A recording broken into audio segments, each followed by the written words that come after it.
For the absolute harm of none and the highest and purest good of all, what's your upcoming week looking like?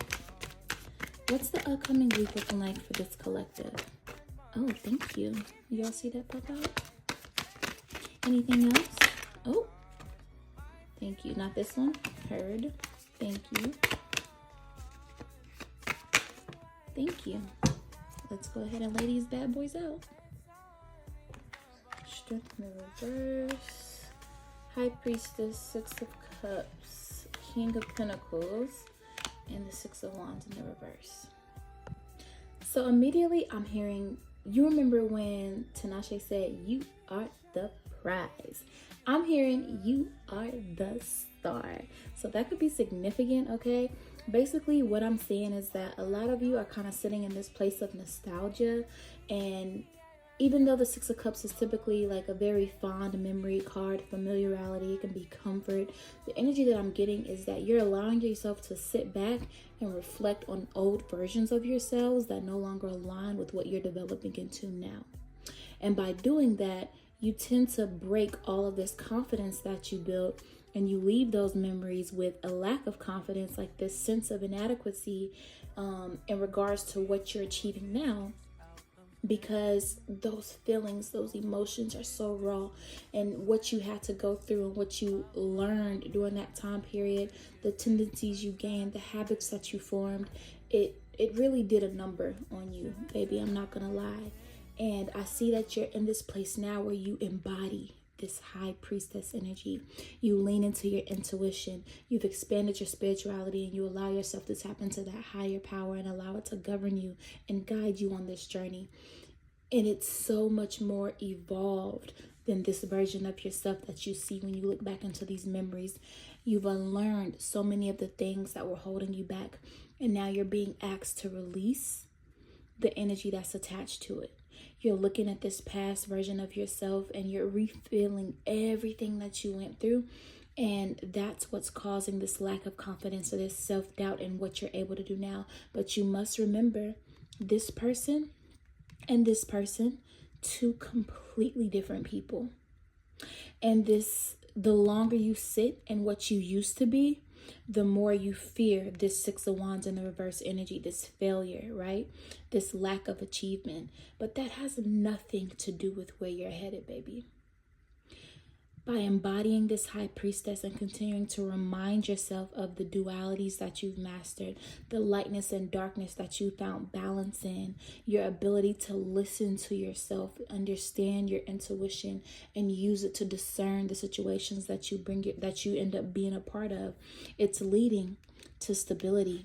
This King of Pentacles, this was a process. Have you guys ever noticed how pentacles are always growing in the traditional tarot? They're on a bush, they're on a tree, they're growing off vines. There's always some type of earth element in tune to it. It is an earth card, an earth area of the tarot, but it's a process. I like to think of it as a garden that has to grow. And what does a garden need in order to get to its best? In order to bear fruit, it needs to be tended to. It has to be taken care of. It has to be nurtured. You have to pull those weeds and remove those tendencies that no longer serve you. You have to water it with intention and with consistent effort. You have to protect yourself, right? Spray pesticide and make sure you're keeping things out that only want to cause harm or hinder your growth. And in the end, you bear fruit. Right? You bear fulfillment. You bear attainment of those desires and those manifestations that you wish to bring about. King of Pentacle energy. Chakra card is root chakra card. You're working on your roots. You're making sure that they get the nutrients that they need. You're grounding yourself. You're making sure that your foundation is strong. You are doing everything you're supposed to in the process. 3:44 on the timer as I said that. This King of Pentacles card is card 14, numerology. That's going to break down into 5. 5 is the energy of change. And it doesn't necessarily mean that everything amazing is going to happen right now, but there's changes that you're choosing to make, things that you're choosing to walk away from, conflict that you're choosing to face head on so that you can understand what's happening around you and for you and make decisions based off of what is going to bring in stability for you.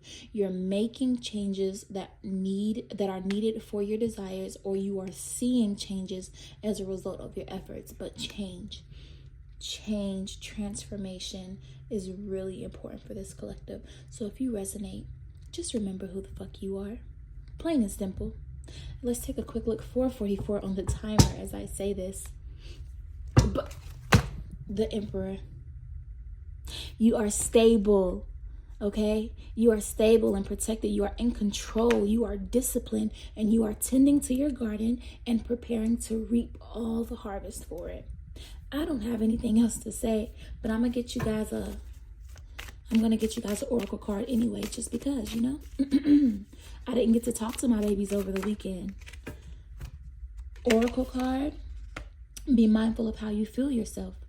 Cutting back on sugar and caffeine could be significant, but angel numbers 22 and 222 and 411 could be significant as well. Twos are all about balance, and I see it amplified over and over here. This high priestess, remember I told you, you have mastered the duality, found balance between the lightness and the darkness that you're dealing with in everyday life. Balance, consistency, intentional effort. A process that ends with the exact results you were looking for. All you have to do is know who the fuck you are. The high priestess. That's it. I love y'all. Bye. Have an amazing week.